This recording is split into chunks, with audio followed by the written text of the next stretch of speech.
चलो भाई देखो अब मैं क्या करता हूं। राहुल गांधी का जो विचार है, क्योंकि वो चांदी की चम्मच और सोने की थाली लेके पैदा हुए हैं, देश की साख कैसे गिरानी चाहिए इन्हीं परिवार से पूछना चाहिए जो 70 साल तक देश को लूटते रहे। ये फंस गया सीएम, इसे पार्टी की मीटिंग समझ के फंस। इन्होंने देश की साख गिरा दी शुरू से की इस समय नहीं, शुरू से भी इन्होंने साख गिराई है देश की। प्रधानमंत्री जवाहरलाल नेहरू ने भी हाँ, देश का बंटवारा करके जिन्ना के साथ मिलके इन्होंने जो ये कर्म किया था। देश का बंटवारा कैसे हुआ था? Good question. देश का बंटवारा आपसी सहमति से हुआ था।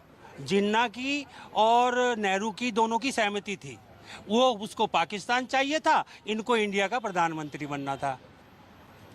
मैं सच बोल रहा हूँ ना? अरे झूठ बोल रहा है ये, झूठ नहीं। अच्छा, आप बताइए।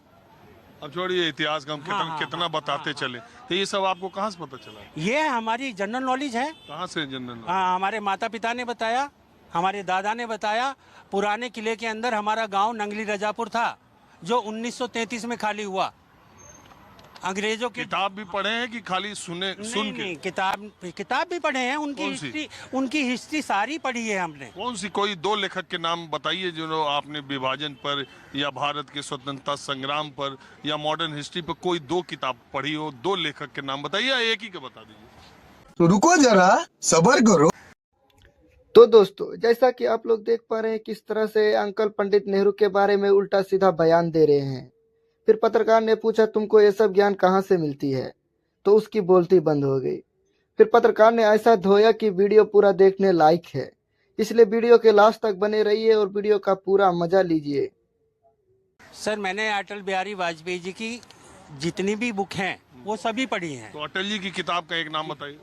मेरी 51 कविताएं, जिसकी मैं आपको सारी कविताएं सुना सकता हूँ। चलिए, है तो यही बढ़िया। एक कविता उनकी सुनाइए अच्छी।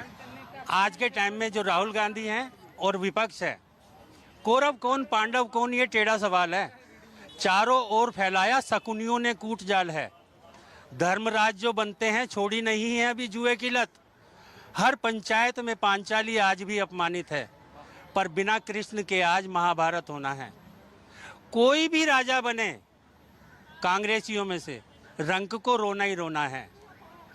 और अब मोदी जी जो आए हैं वो रंक को राजा बनाने की ओर अग्रसर हैं। तेरा तो गेम बचाना पड़ेगा। प्रधानमंत्री नरेंद्र मोदी एक विदेश यात्रा के दौरान उन्होंने कहा था कि पहले देश में लोग ये सोचते थे कि मैं इस देश में पैदा हुआ। इस तरह का बयान उनका बहुत वायरल भी है। उन्होंने कहा भी था एक जिक्र में कि जो यहाँ देश में जो पैदा हुआ उसको लगता था मैंने पिछले जन्म का कौन सा पाप किया था जो यहाँ पैदा हो गया। ये बयान ठीक है? नहीं, ये बहुत गंदा बयान है। आप जन्म जहाँ हुआ है आपका, वो भारत देवभूमि है, जिसकी पूरा विश्व का जिसको संचालन करना है आने वाले समय में, वो देश भारत है जो एक गुलदस्ता है। लेकिन उस बयान की उस समय इस तरह से चर्चा नहीं हुई कि उन्होंने देश में का अपमान कर दिया। राहुल गांधी की चर्चा हो रही, जबकि वो ऐसा है। एक लेक्चर देने गए थे। और आपको लगता है किसी नेता के बयान से देश का अपमान होगा? सर, ऐसे अनसमझ जिनको समझ ही नहीं है वो वहाँ जाके बयान देते हैं, जिन्होंने चांदी की चम्मच सोने की थाली देखी है। अरे मैंने तो दोनों पक्ष का बता दिया आपको। नहीं सर, मैं इससे सहमत नहीं हूँ।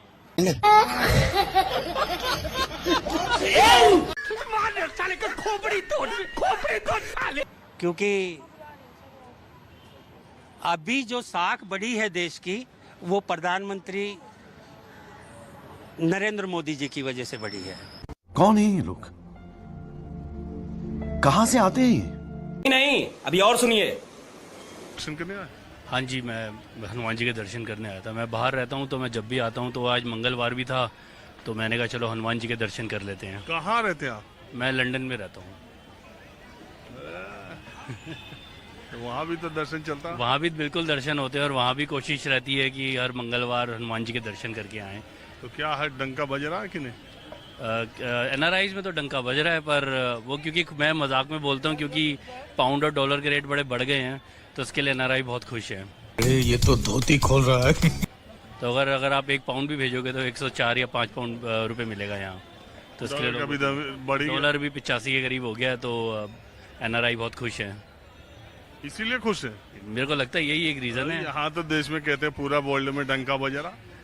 अब देखिए, अब ऐसा है ना, बड़े कंट्रोवर्शियल है। मैं बाहर रहता हूँ, जब भी कोई इवेंट होता है यहाँ बाहर कभी कोई जिक्र भी नहीं होता। अगर पीएम मोदी यूके भी आते हैं तो कोई बात नहीं होती है। मैं तो कभी किसी न्यूज़पेपर में कोने में छोटा सा एक आर्टिकल होता है, इंडियन पीएम विजिटेड। कोई बड़ा इवेंट है जैसे G7 G20, वो ठीक है, उसमें सभी कवर होते हैं। बट स्पेसिफिकली अगर कोई इवेंट होता है, जैसे मोदी जी का जो इवेंट होता है बाहर, तो उसमें सारा पेड इवेंट होता है और सारे के सारे उसमें लोग आते हैं, इंडियन ही होते हैं। तो काहे का डंका बजा, गोरा तो कोई होता ही नहीं। तो रुको जरा, सबर करो। अगर आप नेहरू जी के टाइम का देखें तो उस समय सारे गोरे रोड पे खड़े होते थे। अब फिर नेहरू जी के टाइम बता रहे हैं। हमने वीडियोस देखी है, पर हाँ, मैं व्हाट्सएप पे बिलीव नहीं करता। बट उस टाइम की जो वीडियोस है वो एडिट करना थोड़ा सा मुश्किल है, एज पर द एआई है ना। आजकल तो चलो मुश्किल है।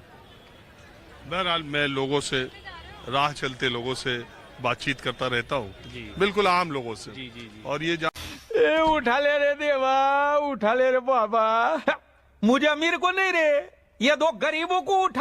खत्म,